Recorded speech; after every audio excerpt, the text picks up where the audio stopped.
수년 동안 표류해온 서울 지하철 3호선 연장 사업과 관련해 경기도를 중심으로 수원과 용인, 성남, 화성 4개 지자체가 협력하기로 합의했습니다.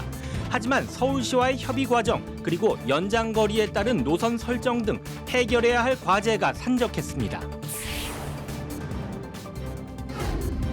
겨울철 난방비 부담이 늘어난 가운데 특히 자영업자들의 어려움이 크게 가중되고 있습니다.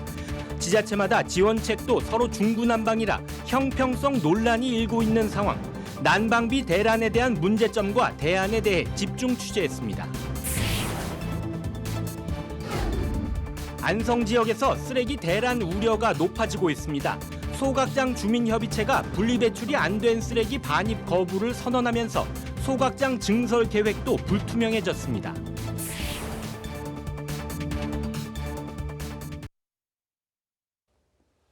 시청자 여러분 안녕하십니까? 경기 주간 종합 뉴스 시작합니다. 수년 동안 표류해온 서울 지하철 3호선 연장 사업과 관련해 수원과 용인, 성남, 화성 4개 지자체가 협력하기로 합의했습니다. 그동안 사업 방식이나 노선을 두고 이견이 컸던 만큼 경기도가 주도해 사업을 진행하기로 했는데요. 무엇보다도 철도 사업을 보다 신속하게 추진하는 데 의견을 모았습니다. 보도에 박일국 기자입니다. 수원, 용인, 성남, 화성 4개 도시가 경기도와 협약을 체결하고 서울 지하철 3호선 연장을 위해 공동 노력하기로 했습니다. 4개 도시 시장들은 그간의 이견을 좁히기 위해 경기도의 연구 용역을 중심으로 사업을 확정하기로 했습니다. 차량의 종류, 중전 처리냐 경전 처리냐는 논하지 말고 노선도 논하지 말자. 대신 경기도와 협력해서 공동으로 연구하는 그 연구에 의해서 다 결정을 하자. 그렇지 않으면 이것이 또 여러 표류가 될 가능성이 있다. 3호선 연장은 현재 수서에 있는 차량 기지를 화성 봉담으로 옮기고 철도를 연결하는 방식이 될 것으로 보입니다. 통과 구간에 있는 성남과 용인, 수원시도 화성 연장에 협조할 방침입니다. 현재 전철역이라고는 1호선에 있는 병점역 그 하나가 전부거든요. 그러다 보니까 서울로 출퇴근하거나 인접시로 출퇴근하는 분들이 불편이. 철도 연장을 위해 2026년에 결정될 예정인 5차 철도망 계획에 반영하는 것이 최우선 과제입니다. 시장들은 대선 공약으로 제시된 노선인 만큼 절차를 앞당기는 방안을 제안하기도 했습니다. 오늘 국가철도망 계획을 내년이나 내후년에 좀 확정짓도록 하는 노력도 좀 같이 병행하면 어떨까 이런 생각을 했습니다. 그래서 국토교통부에도 그런 의견은 냈는데 김동연 지사는 중앙정부와 정책협의 과정에 의견을 제시하고 사업에 협조하겠다고 밝혔습니다. 입장에서도 상당히 좀 당겨서 하려는 그런 생각수가 있으실 겁니다. 지난번에 중앙지방대회 때도 우리 지방대기를 많이 듣겠다고 약속을 했고 또 4월 초에 다시 또 열립니다. 3호선 연장 사업은 지난 2020년부터 논의하기 시작했지만 열차의 종류와 노선을 두고 도시마다 의견이 엇갈리면서 2차례 합의가 무산된 바 있습니다. 경기도는 협약을 기반으로 4개의 도시와 함께 연구 용역을 진행해 국가 철도망 계획에 반영하도록 할 방침입니다. BTV 뉴스 박일국입니다. 이렇게 지하철 3호선 연장을 위해 경기도와 통과 구간 4개시가 협력하기로 했지만 해결해야 할 과제는 산더미입니다. 연장 거리가 너무 길어서 별도의 철도 노선을 만드는 편이 낫다는 평가도 나오고 있는데요. 3호선 연장을 위해 해소해야 할 과제가 어떤 것들이 있는지 계속해서 박일국 기자가 알아봤습니다. 서울 지하철 3호선 연장 사업은 현재 서울 수서에 있는 차량 기지를 경기도로 이전하고 노선을 연장하는 방식입니다. 하지만 노선 연장의 기본 전제라고 할 수 있는 차량 기지 이전에 대해 서울시의 입장이 조금씩 바뀌고 있습니다. 서울시는 최근 차량 기지를 이전하지 않고 상부를 덮어 건물을 짓는 새로운 수서역 개발 계획을 내놓기도 했습니다.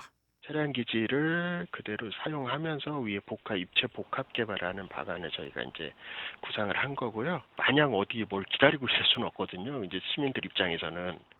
연장 노선이 지나치게 길다는 지적도 나오고 있습니다. 현재 예상 노선은 수서를 출발해 성남의 제3판교, 용인의 서수지, 수원의 세류를 지나 화성의 진안동과 봉담까지 줄잡아 50km에 달합니다. 기존 서울의 배차 간격을 감안할 때 연장 노선에 투입할 차량 구매와 운영비 부담이 클 수밖에 없습니다. 상황이 이렇다 보니 3호선 연장이 아니라 아예 새로운 철도를 건설하고 수서에서 환승하는 방안이 제기되고 있습니다. 김동연 지사는 모든 가능성을 열어두고 협의를 진행할 뜻을 내비치기도 했습니다. 여러 가지 의논을 앞으로 해봐야 될 겁니다. 노선이라든지 또 기차의 차종이라든지 운영 문제라든지 하는 것들은 앞으로 4개 시와 함께 협의하면서 중앙부처와 또 서울시와도 협의해서 하도록 하겠습니다. 차량 기지를 어디에 둘 것인가 하는 문제도 아직 해결되지 않은 과제입니다. 차고지 문제나 넓은 땅을 가진 화성시에서 같이 이제 우리가 합류가 돼서 이제 뭐 걱정이 없습니다. 경기도는 실무 협의 과정에 차량 기지를 두는 곳에 인센티브를 제공한다는 정도의 협의만 있을 뿐 구체적인 위치는 합의된 바 없다고 밝혔습니다. 3호선 연장이 아닌 경기 남부 광역철도로 사업이 변경될 경우 차량도 중전철이 아니라 경량전철로 바뀔 가능성이 높아서 교통량에 따른 지역 간 갈등의 불씨가 될 것으로 보입니다. 한편 경기도는 상반기 중에 예산을 마련하고 최대한 신속하게 용역을 진행하겠다고 밝혔습니다. 상황에 따라서 내년 총선을 전후해 결과가 나올 가능성도 있어서 선거 쟁점으로 등장할 것이라는 전망도 나오고 있습니다. BTV 뉴스 박일국입니다. 서울 수서부터 동탄을 거쳐 부산까지 이어지는 고속철도 SRT 노선 유치를 위해 용인시가 자체 연구 용역을 벌였는데 그 결과가 나왔습니다.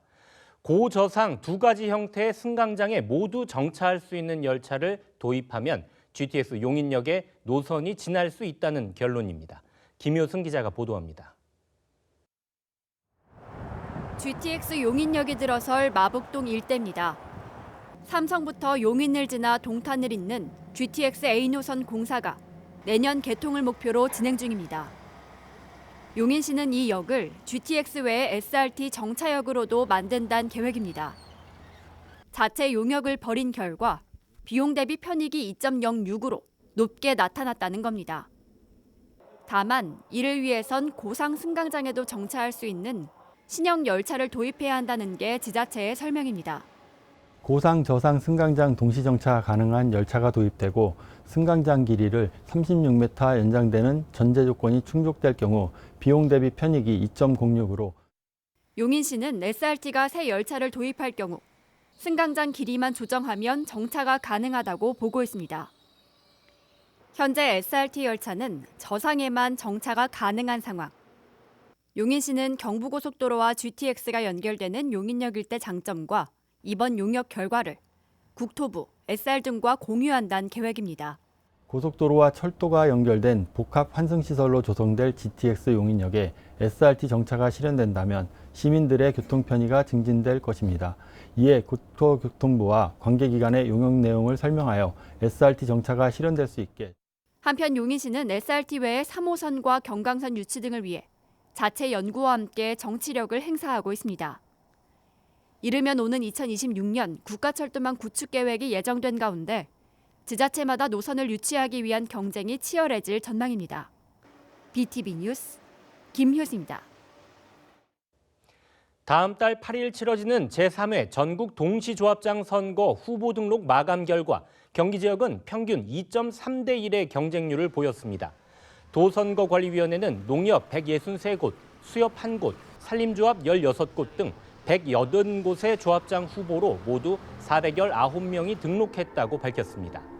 단일 후보 등록으로 무투표 당선되는 조합은 농협 34곳, 수협 1곳, 산림조합 7곳 등입니다. 각 후보자의 직업과 학력, 경력 등 정보는 중앙선관위 동시조합장 선거 통계 시스템에서 확인할 수 있습니다.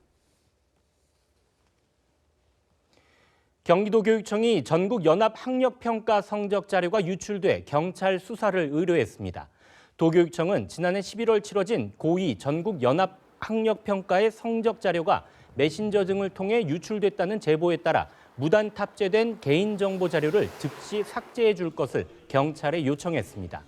교육청 관련 부서는 현재 도교육청 누리집의 자료 유출 규모와 경위, 항목 등을 정보 주체에 고지하고 추가 피해 방지를 위해 대응책을 마련 중인 것으로 알려졌습니다.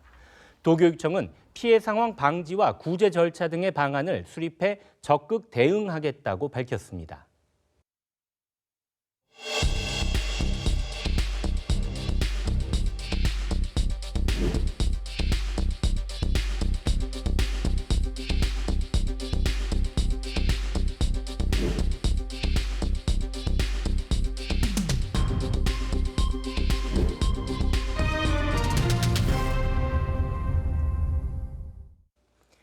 겨울철 난방비 부담이 크게 늘어난 가운데 지난달 쓴 난방비 고지서 받아보고 한숨들 많이 나오셨을 겁니다.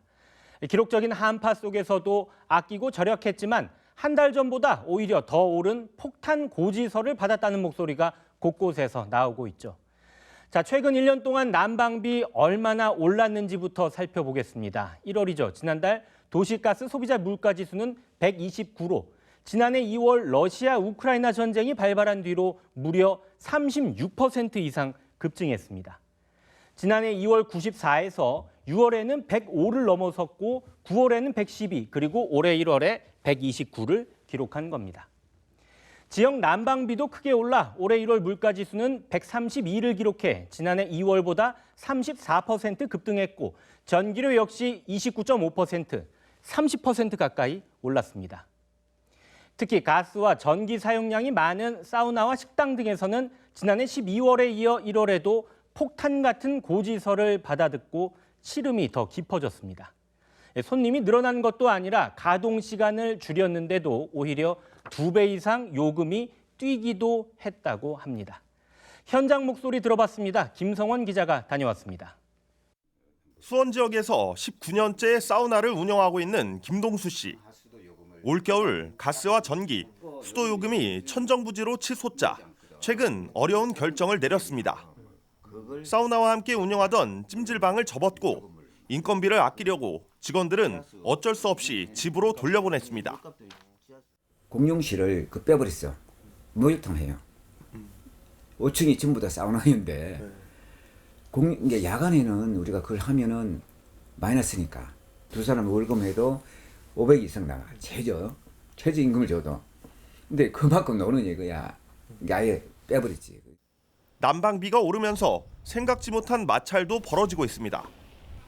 80년대나 있었던 이른바 목욕탕 빨래족이 다시 등장하고 있기 때문입니다. 남자들도요, 원래 좀 하는 거야, 그런데 여자들은 아예 가져오는 가방이야. 그래 그런 거 붙잡고 못하게 하고. 난방비 폭등은 예술가들의 삶에도 큰 타격을 주고 있습니다. 도예가 신현준 씨는 매일같이 가마를 돌려야 하는데 운영비가 최대 30%까지 올랐다며 어려움을 호소합니다. 도자기를 굽기 위해서는 전기, 가스를 많이 쓰거든요. 전체적으로 저희 가마실이고 집이고 다 따져보면은 난방비품 전기, 가스 요금이 전년에 비해서 30% 가까이? 사정이 이렇다 보니 난방을 아예 포기한 곳도 적지 않습니다. 두꺼운 옷과 온기만으로 추운 날을 버티고 있습니다. 난로 같은 경우는 아예 덮어놔 버렸어요. 아예 키지도 않고. 그렇다고 이게 무슨 가스 같은 걸 떼서 혼돈해갖고 사람들이 와서 무슨 소비를 시키면은 그나마도 괜찮은데. 온수 사용량이 많은 미용업계도 씨름하고 있습니다. 50년째 이발소를 운영하고 있는 강정옥 씨는 난방비 부담을 이겨내기 어렵다며 폐업을 진지하게 고민 중이라고 하소연합니다. 너무 많이 나와가지고 이발소를 할까 말까 생각 중이에요. 보통 얼마 정도 많이 더 는 것 같아요, 작년이랑 비교하면? 한 2배? 작년에 한 10만 원 나오면 요번에 한 30 얼마씩 나왔어요. 그거 제대로 나온 건지 이해가 안 돼요, 지금. 건물 전체의 난방을 종일 돌려야 하는 숙박업소도 마찬가지입니다. 특히 여관이나 여인숙과 같은 소규모 숙박업소는 현재 상황을 이겨내기 어렵습니다. 힘이 아무래도 안 오를 때보다 올랐으니까 그렇지만 다 오르는 걸 어떻게 해요. 수익은 고사하고 본인 인건비 하나 챙기기 어려운 자영업자들. 대부분의 상인들은 난방비 고지서를 열어보기가 두렵다고 말합니다. 사용량은 줄었는데 요금은 오히려 더 늘어난 요즘. 폐업의 기로에 놓인 상인들은 발만 동동 구르고 있습니다. BTV 뉴스 김성원입니다. 자, 이렇게 보신 것처럼 유례없는 난방비 대란 사태에 대응하기 위해 경기 지역 지자체들은 대책 마련에 나서고 있습니다. 그런데 지원 방식을 놓고 지자체 간 해법은 제각각입니다. 바로 선별 지원이냐, 보편 지원이냐가 관건인데요. 우선 전가구 난방비 지원 정책에 불을 지핀 건 파주시입니다. 자체 예산 442억 원을 투입해 전가구에 20만 원씩 지역 화폐를 지급하겠다고 밝혔는데요. 이어 평택시가 이번 주에 가구당 10만 원 지급을 확정했고 화성과 안양, 안성, 광명시 등이 경쟁적으로 보편 지원을 적극적으로 검토하고 있는 것으로 알려졌습니다. 자, 민주당 소속 단체장이 재임 중인 경기 지역 지자체 9곳 가운데 6곳이 난방비 지원을 밝혔거나 검토 중인 것으로 확인되고 있습니다.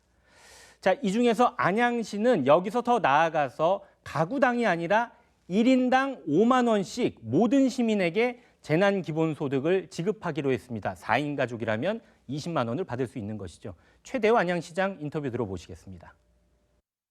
이번 재난기본소득이 시민의 경제적 부담을 덜고 어려운 시기를 극복하는 불씨가 되길 기대합니다. 지역화폐 재난기본소득이 소상공인과 지역경제의 활력을 되찾는 원동력이 되기를 기대합니다. 민주당 소속 지자체 중에서 상대적으로 인구가 많은 수원이나 부천, 시흥시 등은 아직까지 어떤 방식으로 지급할지는 정하지 않고 있고 국민의힘 소속 단체장 지자체는 대부분 보편적 지원을 검토하지 않고 있는 것으로 알려졌습니다. 그렇다면 김동연 경기도지사의 관점은 어떨까요? 김 지사는 난방비를 경기도 전역으로 확대하는 것은 재정상 부담으로 어렵다는 입장입니다. 김 지사는 최근 한 라디오 방송에 출연해 재정 상황 여건에 따라 난방비를 보편적으로 지급하는 것에 대해서는 존중한다고 말했는데요. 하지만 경기도 인구가 1,400만에 이르고 전 가구에 지원했을 경우 예산이 수천억가량 소요되기 때문에 전체 도민의 난방비를 지급하는 건 현실적으로 어렵다. 그러면서 중앙정부의 지원이 우선적으로 필요하다는 입장을 밝혔습니다. 경기도는 부동산 세수 감소로 인해 재정이 어려울 것으로 예상됨에 따라 차상위 계층, 중산층까지 난방비 지원을 검토하고 있는 상황인 것으로 알려졌습니다. 난방비 지원을 두고 보편적 복지냐, 선별적 복지냐 이런 해묵은 논쟁이 또다시 번지고 있는 양상인데요. 이러다 보니 차별적 지원에 대한 반발도 예상됩니다. 어디는 보편적 지원을 해주는데 어디는 또 선별적 지원을 해줘야 되는 또 문제가 발생할 수가 있고요. 더 나아가서 보편적 복지를 한다 하더라도 어디는 20만 원 주고 어디는 10만 원 주는데 크고 작은 지원을 하는 거에 따르는 갈등이 생길 수밖에 없는 요소가 상당히 많이 존재한다고 볼 수가 있습니다. 결과적으로 재정 부담은 결국 지자체의 장의 목으로 가게 되는 거고요. 또 특히 인구가 많은 지자체의 경우일수록 지원을 하기 어려운 현실적 문제가 있기 때문에 난방비 논란은 올해도 계속 이어질 것으로 보입니다. 도내 지자체들은 지원책 등 대안을 내놓고는 있지만 결국 미봉책에 불과할 수도 있습니다. 실질적인 문제 해결보다는 일시적 현금성 지원 확대가 주요 내용이기 때문이죠. 장기적으로 어떤 대안을 마련해야 하는지 또 당장 난방비 절약을 실천할 수 있는 방법들에 대해서도 알아봤습니다. 계속해서 이재호 기자가 보도합니다. 서울 노원구에 있는 에너지 제로 주택입니다. 지열과 태양광 등 신재생에너지를 사용해 화석연료의 이용을 최소화하고 있습니다.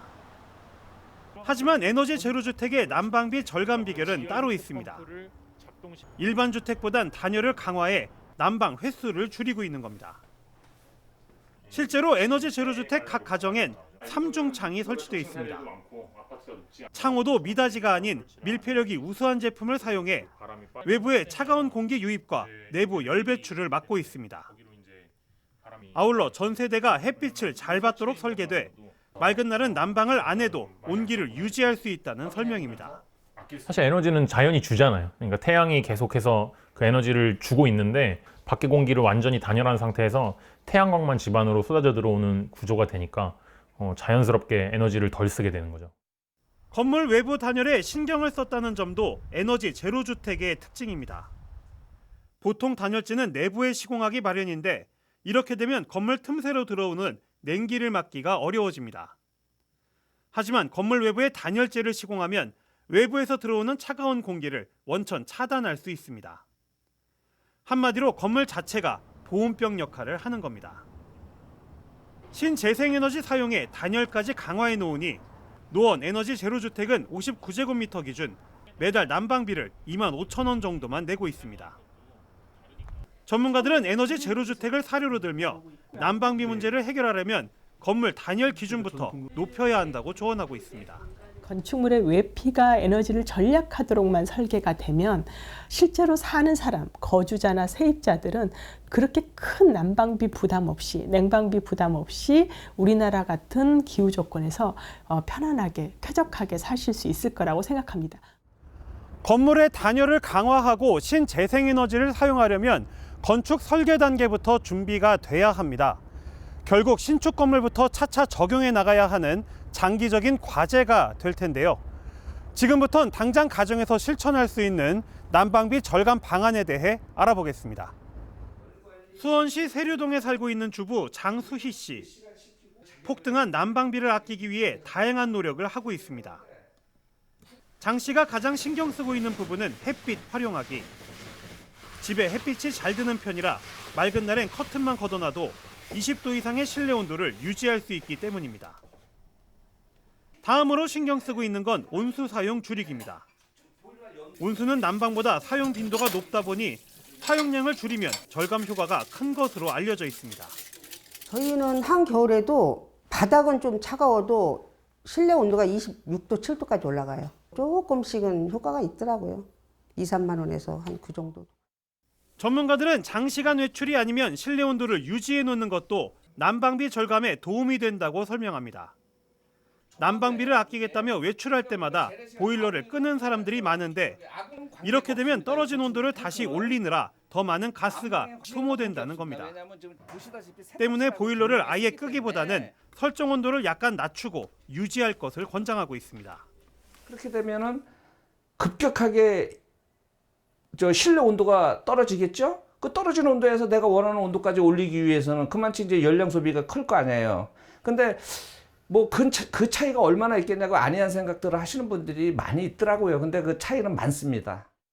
가정에서 10년 이상 된 노후 보일러를 쓰고 있다면 교체를 하는 것도 방법입니다. 특히 최근 출시된 친환경 콘덴싱 보일러는 일반 보일러보다 10에서 15% 정도 난방비 절감이 가능합니다. 친환경 콘덴싱 보일러는 설치할 경우 정부 지원금을 받을 수 있어 비용 부담도 줄일 수 있습니다. 이제 난방비는 온 국민의 관심사가 돼버렸습니다. 앞으로도 피할 수 없는 문제인 만큼 일시적인 지원이나 개개인에게 절약만을 강조하기보단 실질적인 대책에 대한 고민이 필요해 보입니다. BTV 뉴스 이재우입니다.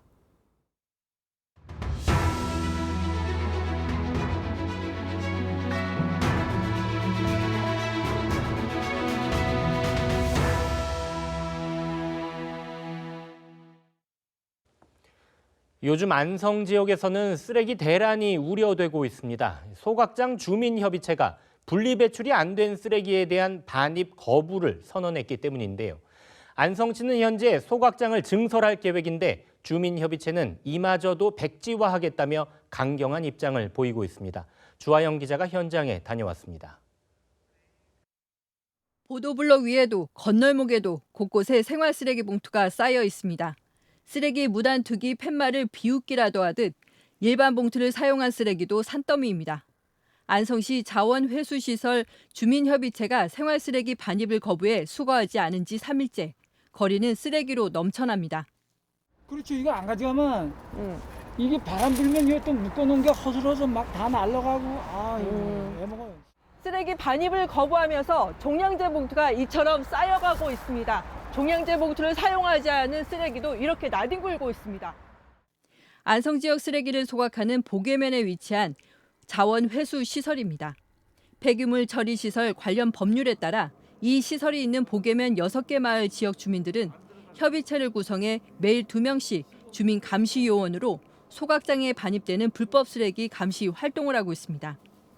이곳에서 하루 40톤을 처리하는데 이 시설은 5년 전 한국환경공단의 기술 용역에서 장기 운영이 불가능하다는 판정을 받았습니다. 지금도 안전하지 않은데 분리배출을 하지 않아 쓰레기 불연소로 다이옥신 등 발암물질이 발생할 수 있다는 겁니다. 환경과 안전이 위협받는다며 주민협의체가 반입 거부에 나섰습니다. 안성 시민들이 불편하면 저희도 안성 시민으로서 같이 불편합니다. 이 18년 동안 이 소각장을 운영하면서 안전하지 않은데 지금 시민들이 분리배출되지 않은 이 쓰레기들이 그냥 소각장에 들어오고 있기 때문에 소각로에 처리되지 않은 종량제 봉투 하나만 풀었는데도 반 이상이 병과 철, 음식물 쓰레기로 넘쳐납니다. 이렇게 분리되지 않은 쓰레기는 소각로에서 종류서처럼 달라붙어 고장을 유발합니다. 하루 40톤의 쓰레기를 소각하는데 자주 가동을 멈추기도 합니다. 올해 한번 오셨어요. 올해 최근에 한번 오셨고 추운 날씨에 꼬르륵 거는 안 좋아요. 그래서 빨리 진행되고 그런 게 있죠. 그래도 저희는 40%도 많이 들어요. 하지만 주민협의체는 앞으로도 거부권 행사와 함께 80톤 증축 백지화에도 나설 계획입니다. 수년간 시와 시의회, 주민들과 함께 분리배출 교육 등을 위한 환경센터 건립 등을 추진했는데 약속이 지켜지지 않았기 때문이라는 주장입니다.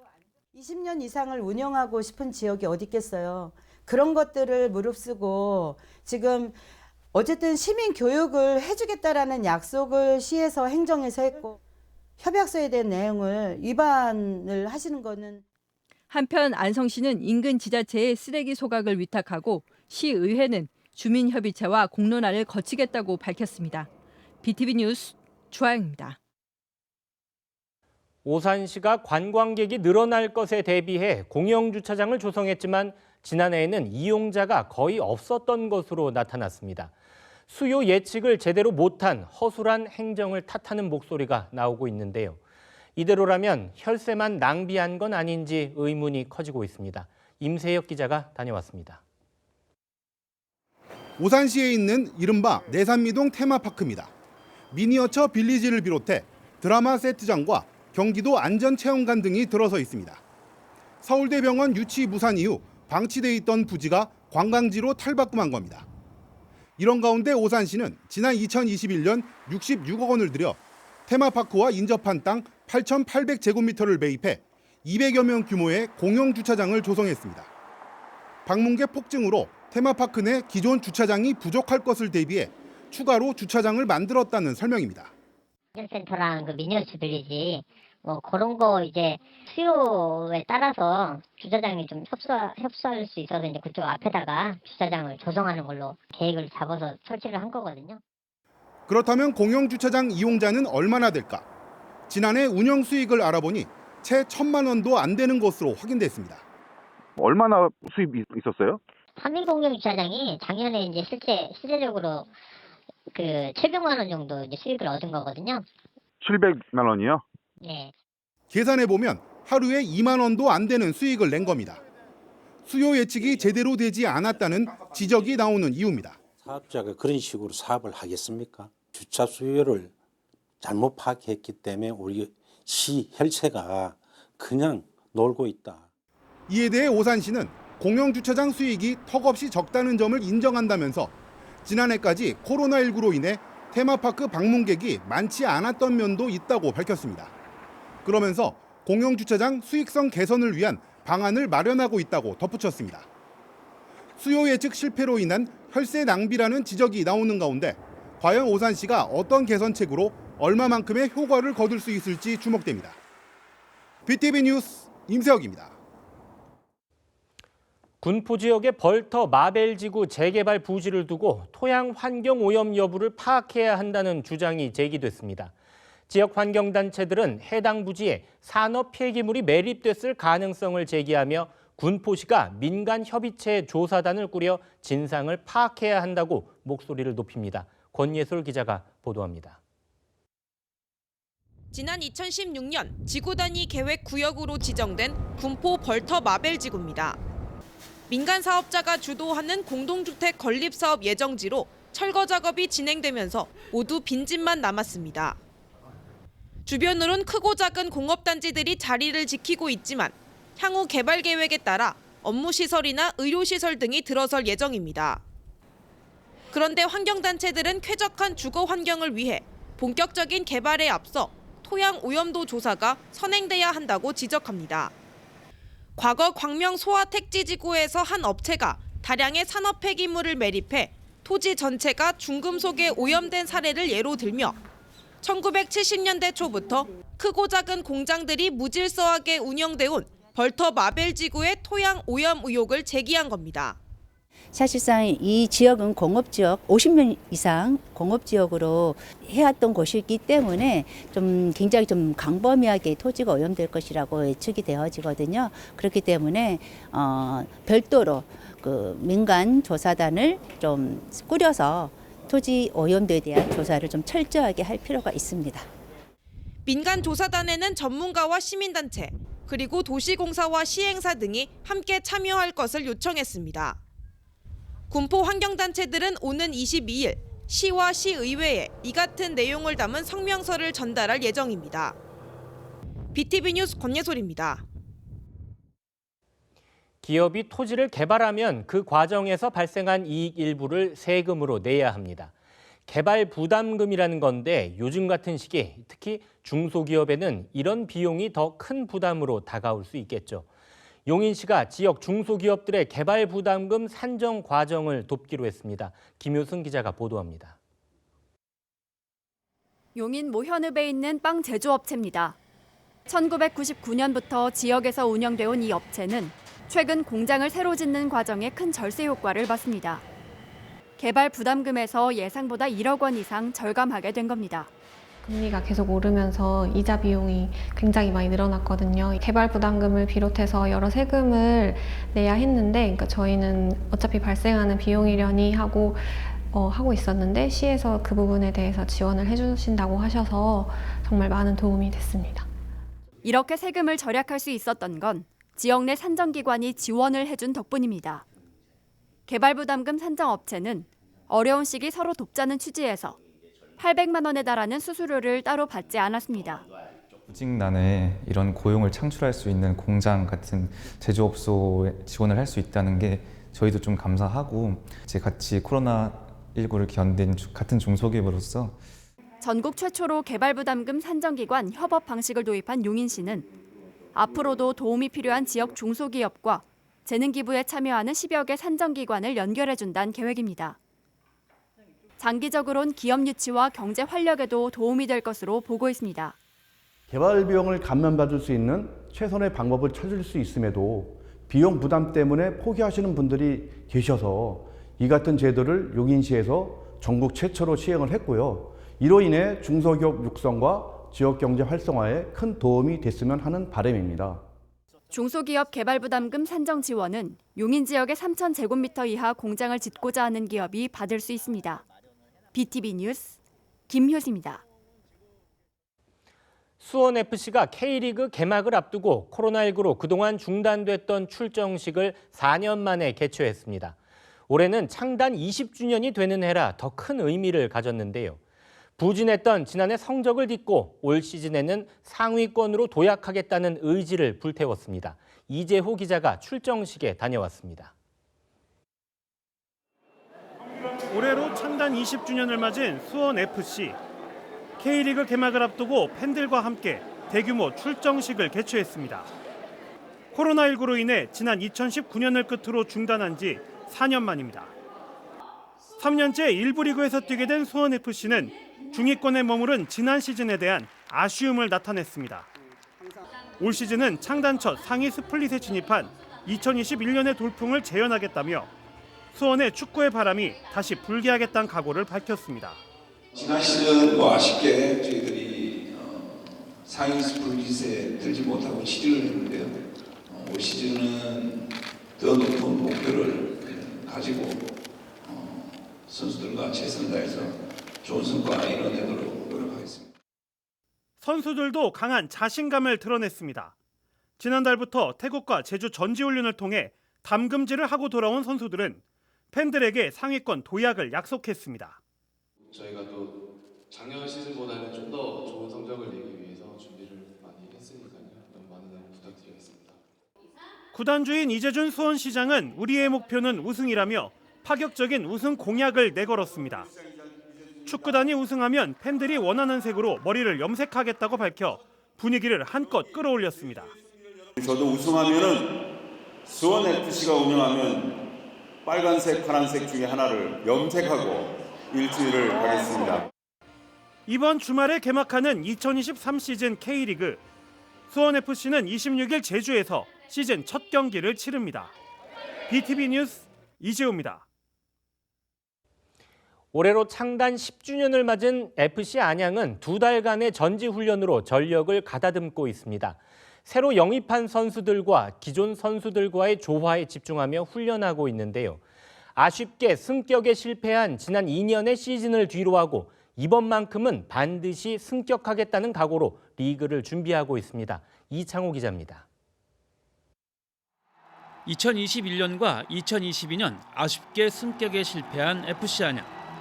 2달간의 동계 전지훈련에서 전력과 전술을 가다듬으며 새 시즌을 준비했습니다.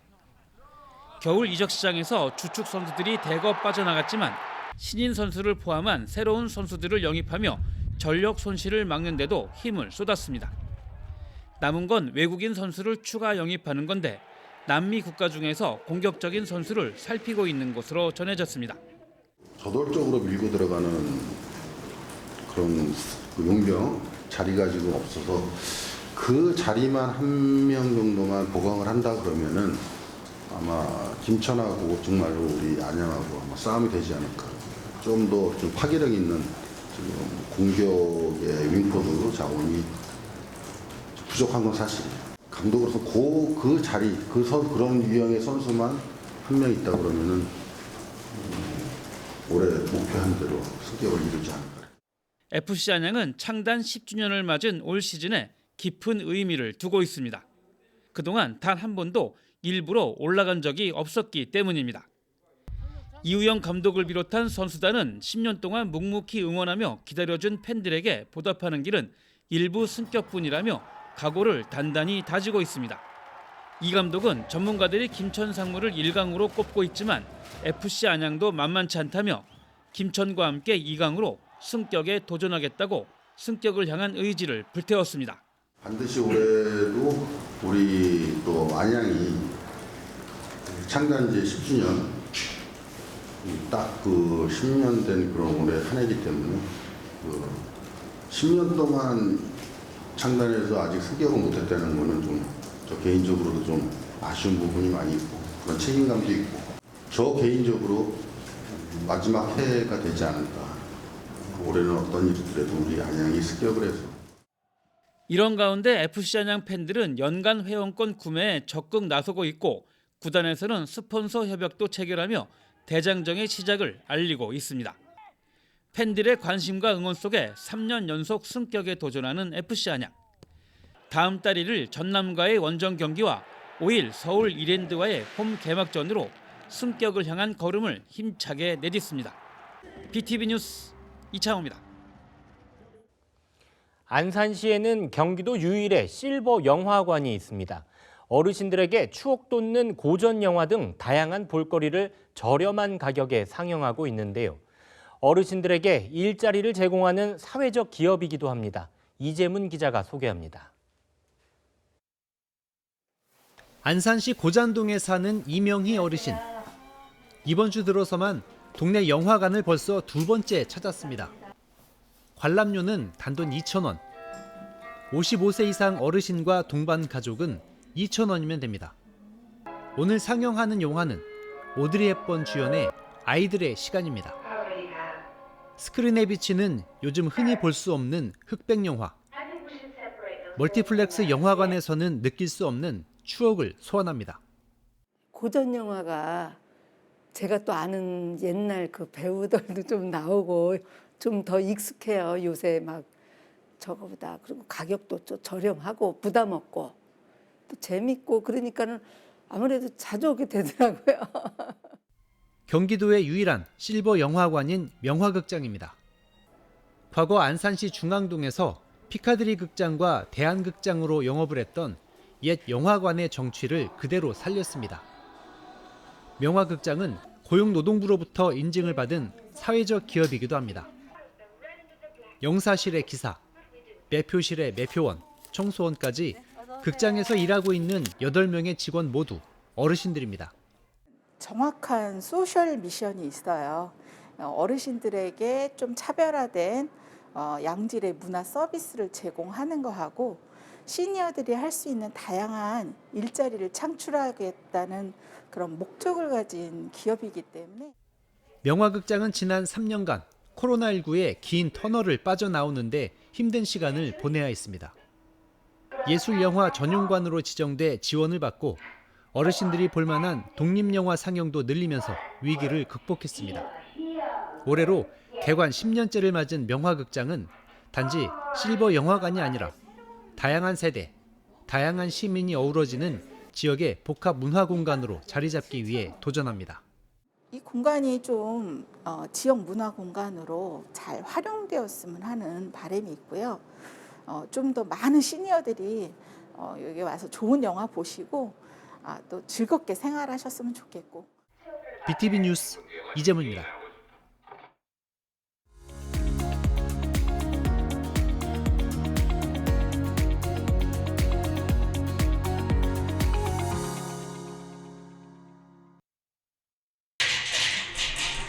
한 번에 끝내는 119초 안전교육. 우리 집에서 지금 지진이 난다면 얼른 문부터 열어주세요. 문틈 미리 틀어주면 밖으로 대피할 수가 없어요. 지진이 끝날 때까지 머리를 도와주고 튼튼한 책상 밑으로 들어가 지진을 살 때까지 기다립니다. 지진은 길어야 1분에서 2분 정도. 커다란 흔들림이 멈출 때까지만 기다리시면 돼요. 다리로 꼭 잡아주시죠. 드디어 지진이 멈춘 것 같아요. 이제 안전한 대피소를 찾아서 갈 건데요. 밖으로 나갈 때는 꼭 신발을 챙겨서 신고 나가주세요. 이때 우리 가족들을 위해서 준비해둔 생존 배낭이 있다면 챙겨서 나가볼 건데요. 대피소는 인터넷에 우리 동네 대피소라고 치면 우리가 지진이 났을 때 탈출할 수 있는 안전한 대피소가 나옵니다. 그 목록을 평상시에 기억해뒀다가 가족들이랑 어디에서 만날지 약속을 미리 정해두세요.